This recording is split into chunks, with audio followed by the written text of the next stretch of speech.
Hello दोस्तों, आप सबका मेरे यूट्यूब चैनल पर स्वागत है। और आज के इस वीडियो में हम डिस्कस करेंगे एसएससी एमटीएस 2020 का जो डिस्क्रिप्टिव पेपर होने वाला 8 मई को, उससे रिलेटेड जो महत्वपूर्ण बातें हैं वो हम यहाँ पर डिस्कस करेंगे, ताकि आप एग्ज़ाम के दौरान किसी भी तरह की कोई गलती ना करें। ठीक है, तो इस वीडियो को आप शुरू से अंत तक देखें ताकि आपका कोई भी डाउट ना रहे।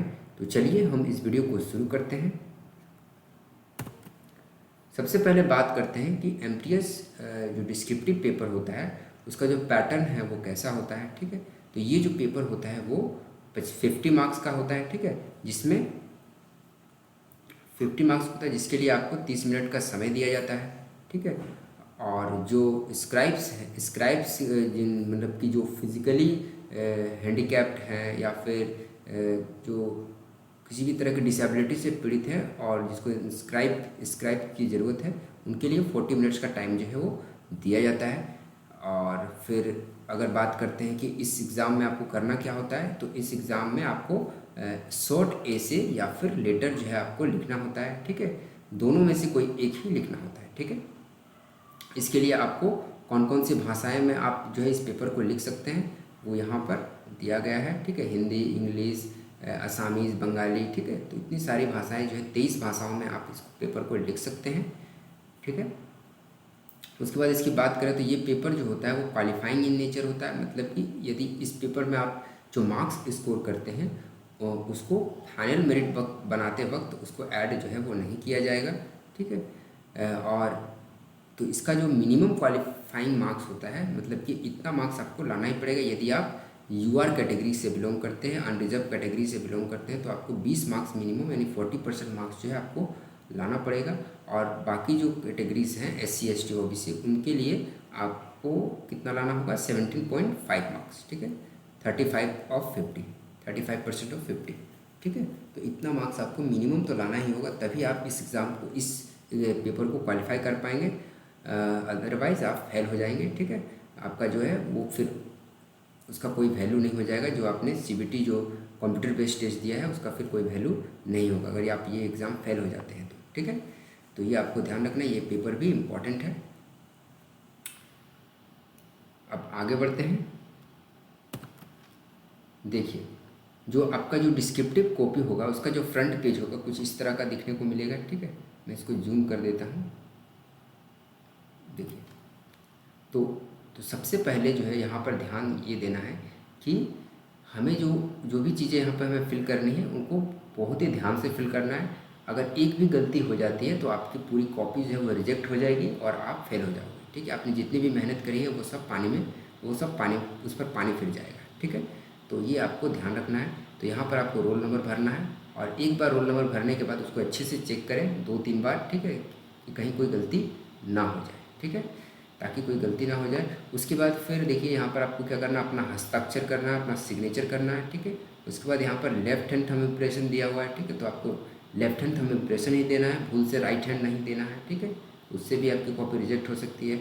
उसके बाद फिर यहाँ पर देखिए भाषा का चुनाव करना है आपको।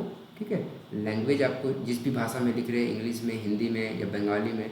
ठीक है, तो वो यहाँ पर मेंशन करना है। ठीक है, ये सारी चीज़ें जो है आपको भूलना नहीं है, इन सारी चीज़ों को लिखना भूलना नहीं है, अदरवाइज़ आपकी कॉपी रिजेक्ट हो जाएगी। और इसके बाद देखिए कई बार क्या होता है कि हम लोग जल्दबाजी में यहाँ पर सिग्नेचर कर देते हैं, यहाँ पर सिग्नेचर पूरा ठीक से हम लोग नहीं पढ़ते हैं और यहाँ पर सिग्नेचर कर देते हैं। तो ये गलतियाँ भी आपको नहीं करनी है, आपको आराम से पूरा देखना है कहाँ पर हमें क्या करना है। ठीक है, तो इस तरह से। और इधर जो है, इधर यहाँ पर एग्जामिनर का काम है, इधर आपका कोई काम नहीं है।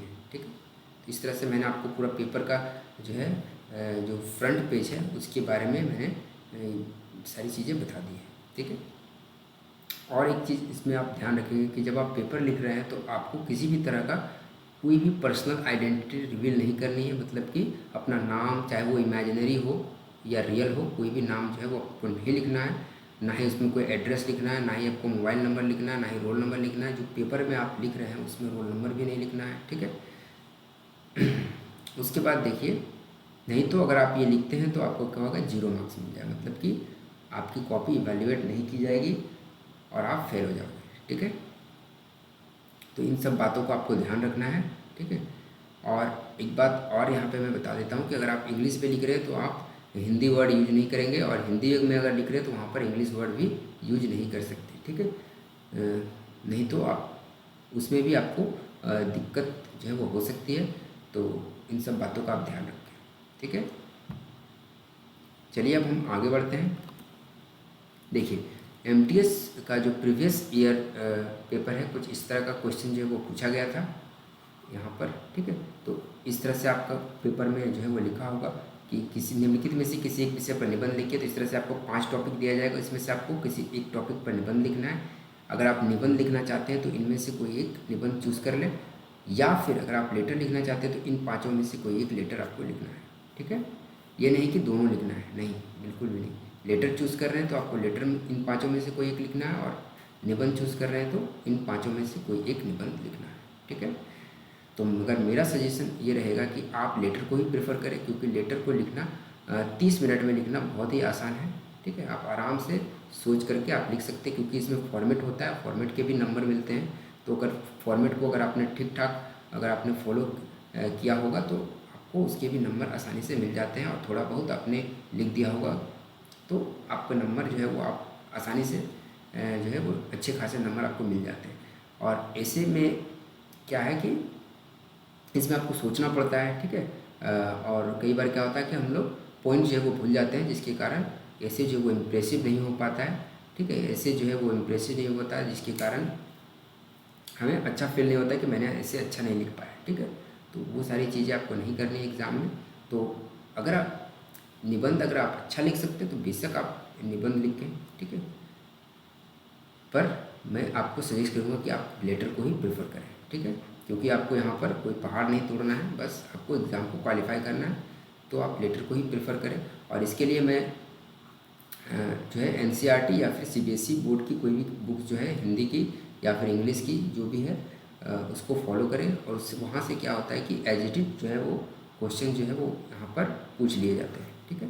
तो वो अगर आप सारे लेटर्स कर लेते हो, पढ़ लेते हो, तो आपको एज इट इज यहाँ पर आपको मिल जाता है, ठीक है।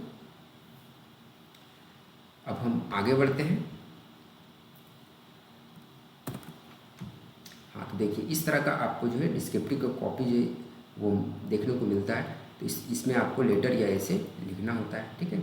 जो CHSL और CGL जो एग्ज़ाम होते हैं उसमें बॉक्सेस होते हैं, ठीक है। यहाँ पर आपको बॉक्सेस नहीं देखने को मिलेंगे। इस तरह के रूल वाले कॉपी जो होते हैं, जो हम लोग क्लास में यूज करते थे हिंदी में, इस तरह का कॉपी जो है आपको देखने को मिलेगा, ठीक है। तो बस इतना ही आप सबको बताना था, और आशा करता हूँ कि आपको ये वीडियो हेल्पफुल लगी होगी। यदि आपका अब भी कोई डाउट है तो आप मुझे कमेंट बॉक्स में कमेंट कर सकते हैं। Thanks for watching.